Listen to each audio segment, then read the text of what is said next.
প্রতিদিন করার মতো কিছু ছোট ছোট আমলে সালেহ শিখিয়ে দিবেন। প্রতিদিন করার মতো প্রথম আমলে সালেহ হলো 5 ওয়াক্ত নামাজ সময় মতো ধীরে ধীরে আদায় করবেন। এর চাইতে বড় কোনো আমলে চলে না। এই একটা যদি করেন আর ছোটখাটো কোনো আমল নাও করতে পারেন, বড় গুনাহ থেকে বেঁচে থাকেন, ইনশাআল্লাহ নাজাতের পথ অর্ধেক সুগম হয়ে যাবে। 5 ওয়াক্ত নামাজ, এইটার কোনো বিকল্প ইসলামে আর কিছু নাই। এটা ঠিক রাখতেই হবে, এই ক্ষেত্রে কোনো ছাড় নাই। দাঁড়ায় না হলে বসে শুয়ে যেভাবে পারেন পড়তেই হবে, কোনো ছাড় নাই।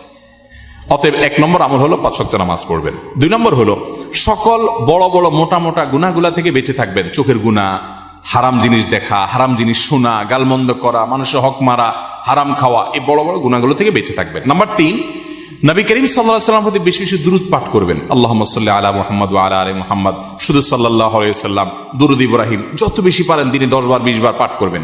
নাম্বার 4, ইস্তিগফার বেশি বেশি করবেন। আস্তাগফিরুল্লাহ ওয়া আতুবু ইলাইহি, আস্তাগফিরুল্লাহ ওয়া আতুবু ইলাইহি, আস্তাগফিরুল্লাহ আল্লাযী লা ইলাহা ইল্লা হুয়াল হাইয়ুল কাইয়্যুম, এরকম ইস্তিগফার পড়বেন। নাম্বার 5, যেই কোনো কাজ করবেন, এই কাজগুলোর পাশাপাশি কোরআনে কারীমের তেলাওয়াত প্রতিদিন একটু একটু করে করবেন। বিশেষ করে সূরা ইখলাস, কুল হুয়াল্লাহ সূরা একবার পড়লে 3 ভাগের কোরআন 3 ভাগের 1 ভাগ পড়ার সমান সওয়াব হয়। অতএব আপনি চাইলে কয়েক মিনিটের ভিতরে পুরো 1 খতম কোরআনের সওয়াব পেতে পারেন। বিশেষ সূরা ইখলাস পাঠ করবেন।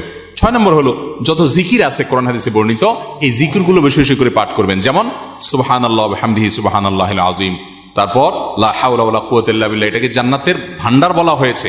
তারপর আপনার দুরূদ ইব্রাহিমের পাশাপাশি অন্যান্য সাধারণ দুরূদ তো পড়বেনই। যত জিকির আছে এর মধ্যে একটা জিকির আছে ইয়া জাল জালালি ওয়াল ইকরাম, বেশি বেশি করে। তাহলে ইয়া জাল জালালি ওয়াল ইকরাম, সুবহানাল্লাহ ওয়া বিহামদিহি সুবহানাল্লাহিল আযীম এবং লা হাওলা ওয়ালা কুওয়াতা ইল্লা বিল্লাহ, স্পেশালি এই 3টা বেশি বেশি জিকির পাঠ করবেন। কোন মুসলমানকে জাহান্নামে দেওয়ার পর কখনো কি তাকে জান্নাতে দেওয়া হবে? খুব গুরুত্বপূর্ণ একটা প্রশ্ন। একটু আগে যে গোষ্ঠীর কথা বলছিলাম, যারা আমাদের নবীজির হাদিসকে অস্বীকার করে, তারা শুধু কোরআন দিয়ে চলতে চায়। শুধু কোরআনে এত ইনিশিয়েট দেওয়া আছে যে এটা দিয়ে সে চলতে পারবে না। শুধু কোরআন যদি দিয়ে চলতে চায়, কোরআন তারা আমাদের নবী থেকেই পাইছে, এখন নবীর কোরআনটা মানবে, হাদিসটা মানবে না। এটা হলো একরকম মামুর ভাইয়ের আবদারের মতো। তো এই লোকগুলা বলে যে যারা জাহান্নামে যাবে তারা চিরকাল জাহান্নামে যাবে, আর কোনোদিন জান্নাতে যাবে না। এটা ভুল কথা। কোরআনে কারিমে আল্লাহ রাব্বুল আলামিন জাহান্নামীদের বিভিন্ন বিবরণ উল্লেখ করেছেন। অনেক পাপের কারণে জাহান্নামে স্থায়ী থাকার কথা বলেছেন, কিন্তু এগুলো সম্পর্কে খোদ নবী করিম সাল্লাল্লাহু আলাইহি ওয়াসাল্লাম কি ব্যাখ্যা দিয়েছেন, যার পরে কোরআন নাজিল হয়েছে, যাকে আল্লাহ পাঠিয়েছেন আমাদের কাছে, সেটা তারা জানার চেষ্টা করে না। বুখারী সহ